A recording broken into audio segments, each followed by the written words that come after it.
The Concorde made its first transatlantic flight in 1973, and it was inaugurated the world's first scheduled supersonic service in 1976.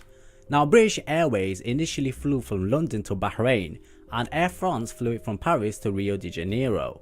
Both airlines added regular services to Washington DC, and in its heyday before political issues arose, Concorde was considered the creme de la creme. But one part of the world which did not express any interest for the supersonic plane was the US. Now, with the US being the pioneer in aircraft engineering and carrying the flag of aviation, it's somewhat surprising that they didn't even consider evaluating and welcoming the ultimate queen of the skies into their fleet. And there's a very good reason for it.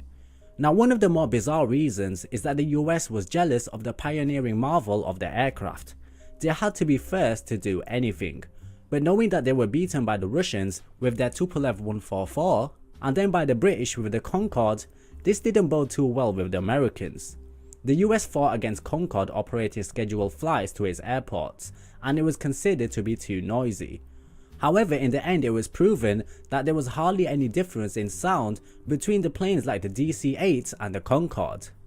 Now, when the project was launched, it was built before the fuel crisis of the 1970s.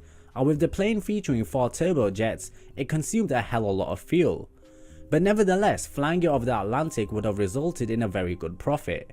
Now, airlines like Pan Am did express interest in ordering the aircraft, but unfortunately this was short-lived. The cost of fuel started to rise considerably, making flights across the pond very expensive, especially when flying 4-engine aircraft. Now, at the time, Boeing was conducting their research on their own version of a supersonic plane, the Boeing 2707. The company envisioned a future with a fleet of supersonic planes, which would offer class and comfort to the customers and also reduce the flight time. Now, the Boeing company dreamed big, but reality started to kick in, and the project was ultimately cancelled due to it being way too complicated. During this time, Concorde was on the verge of flying passengers. However, the government essentially banned Concorde from flying into JFK over noise and pollution concerns. But many people are correct in assuming that this was only a trick to kill Concorde. Now, was Concorde economical? Well, it wasn't. But was it profitable? Yes, it was. Sometimes economics outweighs other factors, and this is one of the reasons why many of the US carriers didn't catch on. Due to the sonic boom that was created and the amount of fuel that the plane consumed, many European and Middle Eastern countries banned it from flying over their airspace, including most of the Middle East, which would have deprived the airlines of a key market. Also, with the US being a very large piece of land, and every state being within 3 hours of reaching distance from the middle, it would have destroyed the ears of many people. But one key factor is also the price. An average American would have made around $3,000 a month, and the price of a ticket was $10,000 in first class. Now, people preferred low fares over speed, and had the American carriers introduced the plane, then it wouldn't have been successful flying it regional.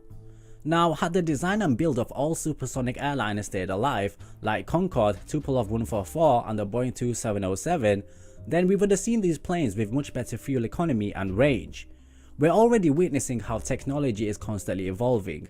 This would have made Concorde more airline friendly, having managed to reduce the sonic boom and allowing the plane to fly various places around the world. But nevertheless, one thing is for sure, that aviation has surely taken one step back. So captains, that's the reason as to why Concorde didn't catch on with the US carriers, and to a certain extent, I actually agree with them. So guys, if you enjoyed the video, then give it a like, and I hope to see you in the next one.